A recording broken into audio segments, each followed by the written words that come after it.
하나님 말씀은 열왕기상 8장 12절에서 21절까지의 말씀입니다.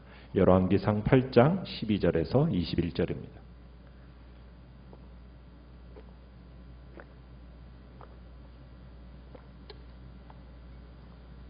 열왕기상 8장 12절에서 21절까지의 말씀입니다. 영상으로 이렇게 설교를 들으시는 분들이 말씀을 교독으로 읽다 보니까 제가 읽는 부분은 잘 들리는데 여기서 함께 읽는 부분은 잘 들리질 않아서 말씀이 읽는 부분이 조금 답답하시다고 그러더라고요. 그래서 함께 12절부터 마지막까지 제가 같이 읽도록 그렇게 하겠습니다. 같이 읽겠습니다. 시작. 그때에 솔로몬이 이르되 여호와께서 캄캄한 데 계시겠다 말씀하셨사오나 내가 참으로 주를 위하여 계실 성전을 건축하였사오니 주께서 영원히 계실 처소로소이다 하고 얼굴을 돌이켜 이스라엘의 온 회중을 위하여 축복하니 그때에 이스라엘의 온 회중이 서 있더라. 왕이 이르되 이스라엘의 하나님 여호와를 송축할지로다. 여호와께서 그의 입으로 내 아버지 다윗에게 말씀하신 것을 이제 그의 손으로 이루셨도다. 이르시기를 내가 내 백성 이스라엘을 애굽에서 인도하여 낸 날부터 내 이름을 둘만한 집을 건축하기 위하여 이스라엘 모든 지파 가운데에서 아무 성읍도 택하지 아니하고 다만 다윗을 택하여 내 백성 이스라엘을 다스리게 하였노라 하신지라. 내 아버지 다윗이 이스라엘의 하나님 여호와의 이름을 위하여 성전을 건축할 마음이 있었더니 여호와께서 내 아버지 다윗에게 이르시되 내가 내 이름을 위하여 성전을 건축할 마음이 있으니 이 마음이 내게 있는 것이 좋도다. 그러나 너는 그 성전을 건축하지 못할 것이요 내 몸에서 낳을 내 아들 그가 내 이름을 위하여 성전을 건축하리라 하시더니 이제 여호와께서 말씀하신 대로 이루시도다. 내가 여호와께서 말씀하신 대로 내 아버지 다윗을 이어서 일어나 이스라엘의 왕 위에 앉고 이스라엘의 하나님 여호와의 이름을 위하여 성전을 건축하고 내가 또 그곳에 우리 조상들을 애굽 땅에서 인도하여 내실 때에 그들과 세우신 바 여호와의 언약을 넣은 궤를 위하여 한 처소를 설치하였노라. 아멘. 오늘 말씀의 제목은 모든 것은 하나님의 손에 달려 있다라는 제목으로 말씀을 나눕니다. 어제 11절에 보면 11절 11절에 보면 구름이 여호와의 성전에 가득한 모습으로 하나님의 영광이 여호와의 성전에 가득해졌다라는 표현을 우리가 보게 됩니다. 그러니까 성전에 임한 하나님의 영광, 그 영광에 솔로몬이 압도가 되어졌고 그로 인하여 하나님께 오늘 본문에서는 기도를 드리게 되는 모습을 보게 됩니다.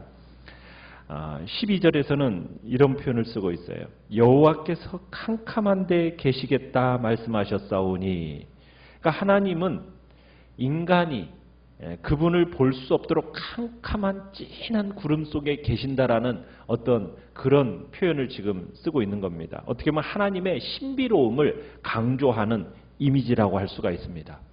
그러니까 하나님의 보좌가 있는 하늘의 모형이라고 할 수 있는 지성소, 그 지성소가 항상 어둠으로 가득 찬 채 유지되고 있다는 것을 상기시키고 있는 겁니다.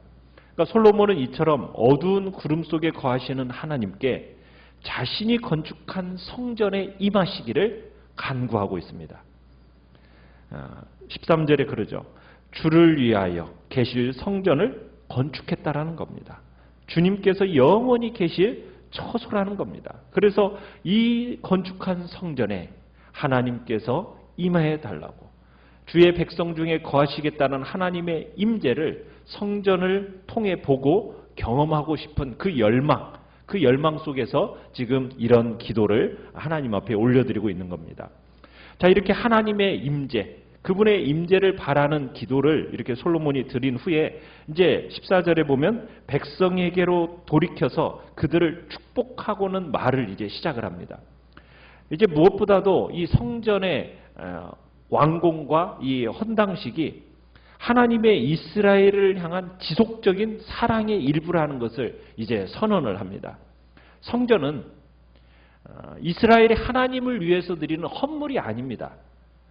이 성전이라는 것은 하나님이 이스라엘에게 은혜를 베푸시고 그들을 계속 사랑하시기 위해서 세우신 건물이다. 이런 고백을 지금 하고 있다는 겁니다. 자, 그렇다면 이 성전 건축이라는 것은 궁극적으로는 누구의 손에 의해서 이루어진 것일까? 15절을 보시면은 솔로몬이 이렇게 하나님 여호와를 송축하라, 송축할지로다라고 하면서 이런 표현을 쓰고 있어요. 여호와께서 그의 입으로 내 아버지 다윗에게 말씀하신 것을 이제 그의 손으로 이루셨도다. 이렇게 얘기하고 있어요. 자, 백성들에게 하나님을 찬양할 것을 명령하면서 그 이유에 대해서 지금 이 성전이 누구의 손에 의해서 세워진 거라고 지금 고백하고 있습니까? 그의 손이 누구예요? 하나님의 손에 의해서 세워졌다는 거예요. 그러니까 솔로몬이 지금 자신이 지은 이 성전은 하나님의 손에 의해서 세워진 성전이라고 고백하고 있다는 얘기입니다. 그러니까 이 솔로몬의 고백은 한마디로 모든 공로와 모든 영광을 누구에게 돌린다라는 겁니까? 하나님께 돌린다라는 그 표현입니다. 겉으로 볼 때는 분명 성전은 솔로몬이 주도해서 지은 거예요. 솔로몬은 이 일을 위해서 몇 년 동안 그 시간을 투자했습니까? 7년이라는 시간을 투자해서 건축했어요. 그리고 그 이전에는 이미 그의 선왕이 되는 다윗이 성전 건축을 위해서 필요한 모든 물자를 수십 년간 준비했어요. 그뿐만 아니죠. 모든 백성들, 무수한 백성들이 성전 이 역사를 위해서 헌신했습니다. 동시에 두로에 벌목하는 자들, 또 히람과 같은 놋 기술자들, 이방의 여러 기술자들이 이 역사를 위해서 수고를 아끼지 않았어요. 그런데도 솔로몬은 성전이 건축이 다 마쳐진 다음에 모든 백성들 앞에서 이 모든 것이 누구의 손으로 이루어진 거다? 그의 손, 하나님의 손으로 이루어진 것이다. 이렇게 선언하고 있다는 겁니다. 자, 솔로몬이 이렇게 말한 것은 거기 모인 백성들의 수고와 또 선왕이 되시는 다윗의 준비나 이방인들의 협력, 이걸 기억하지 못해서 이런 이야기를 하는 걸까요? 그건 아니죠. 그렇다면 이렇게 말한 것은 성전 건축 모든 역사 가운데 당신이 말씀하신 바들을 이루어 가시는 하나님의 손길을 솔로몬이 발견했기 때문이라는 거예요. 그러니까 다윗이 전쟁을 통해서 여러 가지 이제 필요한 물품들을 성전 건축을 위해 필요한 물품들을 이렇게 채워 나갔지만 그에게 승리를 주시는 하나님의 손길이 있었기 때문에 이 모든 것이 준비될 수 있었다라는 거죠. 솔로몬 역시 7년 동안 필요한 모든 것들을 공급하고 그 어떤 공정들을 어떻게 거쳐서 이 모든 것을 완성해야 될지 솔로몬이 나름대로 여러 가지 계획도 세우고 구상을 했겠지만 그 이전에 하나님께서는 다윗을 통해서 이미 뭘 솔로몬에게 주셨습니까? 성전 설계도를 솔로몬에게 주셨어요. 더불어서 그에게 필요한 지혜, 누가 주신 겁니까? 하나님이 주신 거고 그 모든 일을 아름답게 감당하도록 도와주신 분이 바로 하나님의 손길이었다는 거예요. 백성들의 부역도 이스라엘에게 번영과 축복을 주신 하나님의 손길과 도움이 있었기 때문에 가능했다라는 겁니다.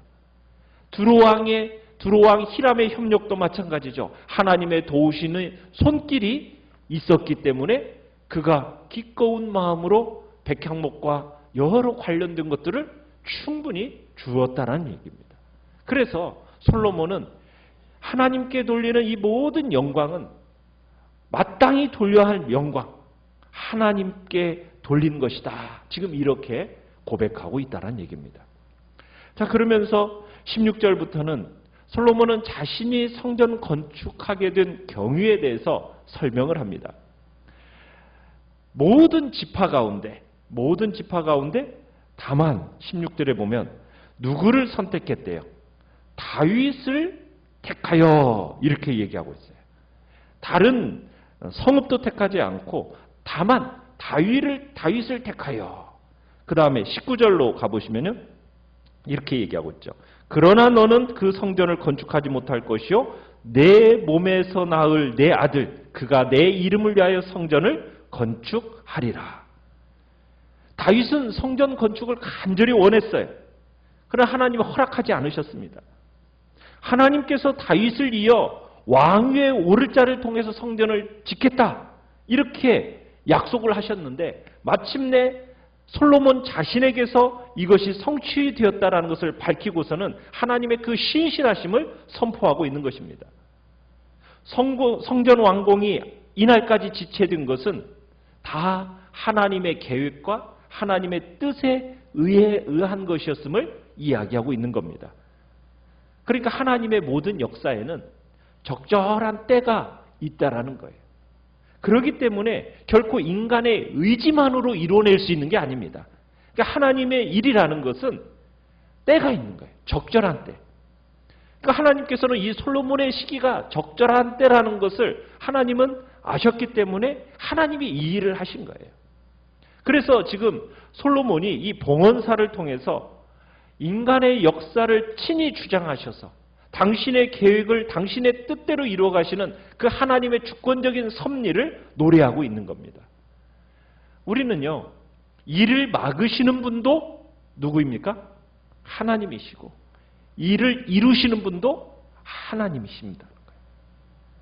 계획을 세우시는 분도 하나님이시고 계획을 이끌어가는 분도 하나님이십니다. 그런데 우리가 살아가다 보면 왜라는 질문에 정말 답을 할 수 없는 일들을 우리가 만나게 돼요. 그런다 할지라도 그때마다 우리에게 필요한 태도가 무엇이겠습니까? 하나님의 주권을 인정하는 겁니다. 하나님의 주권을 인정하는 거예요. 내가 하고 싶어 하는 일이 때로는 막히더라도 그 막힘 속에 지금 누구의 손길이 있다라는 거예요? 하나님의 손길이 있다라는 거예요. 왜 막으십니까? 그게 아니라 하나님의 주권이 그 안에 있음을 인정하면서 가는 거예요. 오늘날 이렇게 일어나는 코로나로 인한 이 모든 것 속에 누구의 손길이 있다라는 겁니까? 하나님의 손길이 있는 거예요. 그러면 그 손길 속에서 그 주권적 하나님의 그 주권을 인정하면서 그러면 이곳에서 하나님의 뜻과 계획은 무엇일까라는 우리의 분별된 마음이 필요하다라는 거죠. 그래서 주권을 인정하면은 우리는 하나님이 하시는 놀라운 일들을 보게 됩니다. 사람들 앞에서 우리의 마음에 기쁨과 평안이 찾아오고 그로 인한 하나님 앞에 간증과 찬양거리가 생기게 되어진다는 거예요. 그래서 이 모든 것 속에 우리에게 중요한 마음이 뭡니까? 이 모든 일을 하고 계시는 하나님, 그분의 주권을 인정하는 거라는 거예요. 성전 완공이라는 어떻게 보면 위대한 업적을 솔로몬은 자신이 이루었다 이렇게 선포하지 않습니다.